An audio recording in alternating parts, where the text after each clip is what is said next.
Let's see our Talking Pints guest in action before I introduce him.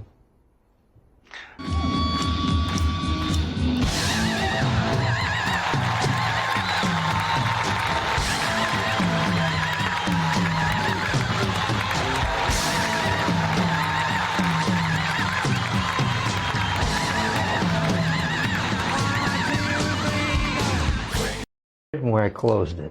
Well, it's Merrill Osmond joining me on Talking Pints. Merrill, welcome. Nigel. I have to say, now, as a Mormon, I've gone for non-alcoholic beer today, because I know that Mormons you don't even have tea or coffee, do you? Not really, no. Gosh. We're non-caffeine. Well, this is caffeine. It's just this is a Diet Coke. It's a Diet Coke. But it's interesting, because, I mean, obviously Utah, huge Mormon population. Yeah. But what's interesting is the Mormon community in the United Kingdom is growing. It's unbelievable. So tell us, what's the appeal? What's the appeal of the church? Well, I don't know. The people here are just amazing. That's all I can say. Half the Osmonds came from here. They migrated back over to the United States, but we just love you people. You've loved the Osmonds. I don't know. You just are. You've supported us for 64 years. Hey, I remember, you guys got us started. I remember as a kid the TV program. I mean, it was unbelievable. And you were nearly always the lead singer, weren't you? Yeah. Although Donnie did a fair bit. Donnie did his thing, yeah. What was it like having a brother who was the real pin-up? I tell you, I wouldn't want to be Donnie Osmond for anything. I mean, I love him. He's incredible. But the poor guy never had a life. I mean, never had a real normal life. Yeah. And I just admire him. I don't know. Donnie is Donnie.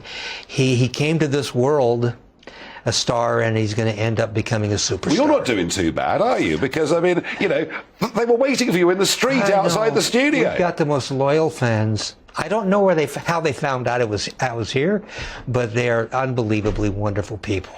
They must have been an amazing few years. Oh my gosh! You know, Paul McCartney. 47 platinum and gold awards. I mean awards. I mean, just extraordinary. I know. I don't think I could even tell you how unbelievable it has been being an Osmond. Like I was going to say, Paul McCartney said to us that we were not experiencing hysteria, we were experiencing mania, and there's a big difference. Quite unbelievable. Yeah. Now, of course, huge success, big family.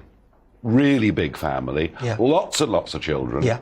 And of course, the more children you have, the higher the risk that you get some that aren't very well. I know you've had tragedy in your own family. Yeah, I lost my son. He died of a heart attack a few years ago.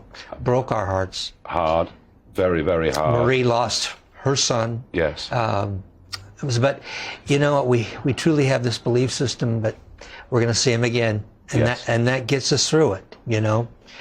And having a large Osmond family, the dental bills continually build up. And your other son, who suffers from deafness, and you've really been proactive about that. Very, very proactive. And I was interested that you're involved with the UK deafness charity. Yeah, we've been raising a lot of money for the last 11 years for the awareness program more than anything else. And it's really, really paid off. We're doing our final one here this coming week. But it's been hey, had it not been for our two deaf brothers, we never would have even been in the business, because we wanted to raise money to buy hearing aids. But my son is deaf, and he's the pride of our life. It's interesting, isn't it? Because the sight charities find raising huge amounts of money not easy, because we're living in tough times, but the deaf charities have always found it much harder. Yes. And we've got in this country 5 or 6 million tinnitus sufferers. Really? Alone in this country. I know that maybe it depends on the extremity of it. Yeah. But if you're raising money for them, you're doing a really, really good thing. Well, it's just been, again, amazing. The people here are genuinely wanting to give. And you got your corporations. Bless their hearts. They've supported us for 11 years, and they continue to raise the money. So thank you.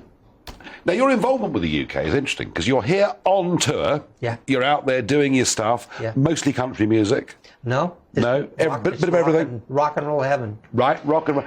And I looked at the schedule, and you're going to be here for another 6 months, 8 months, something like that. I'm going to close up my career in October. I got 14 concerts to do in October, and then I'm pretty well going to go fishing, Nigel. Is this really it? It's it. Merrill Osmond. A lot of people don't believe that's true, but it's time for me to be grandpa. And after October, I might do a couple things in December, but this is it. This is my final. So, and you're finishing off in the UK, right here where it all started. It's fascinating. But how do you've been on stage, you've been a star, you've had these adoring, the mania that's followed all of you, Osmond. I know. How do you just stop? You can't, can you? You know, it's what I've known since I was a baby. You know, and so being out there on the stage, singing the lead songs, and getting them to give the emotion back to us. I mean, I'll never forget that. It's etched in my head forever. But you know what's more important to me than anything, Nigel? It's my little kids, and it's my little grandkids. Yeah. Now, they need to know that Grandpa did what he did. But I want to be there for my kids now. I want to go fishing. In fact, you want to go fishing and maybe a bit of politics, because you're a strong conservative, aren't you? Well, if I'm elected, I will do. No. Now, I know you've met Trump a few times. What do you really think of Donald Trump? I've met Donald Trump. If Donald Trump were in the office today, we wouldn't be in half the messes we're in right now. I'm sorry. We just do not have a strong president. So I don't know if he'll run. If he runs, I'm voting for him. Oh, yeah. Yeah. Oh, yeah. I mean, the conservative side of a Donald Trump is what will keep us safe, will keep us thinking straight as a country. Right now, we're not thinking straight. Very interesting. Well, good luck with the last few concerts. And tight lines when you fish. Amen, in brother. Your retirement, and enjoy the ground. And I might come with you. You never know. I'm just going to say, you're always welcome. Merrill, thank you for joining us on Talking Pints.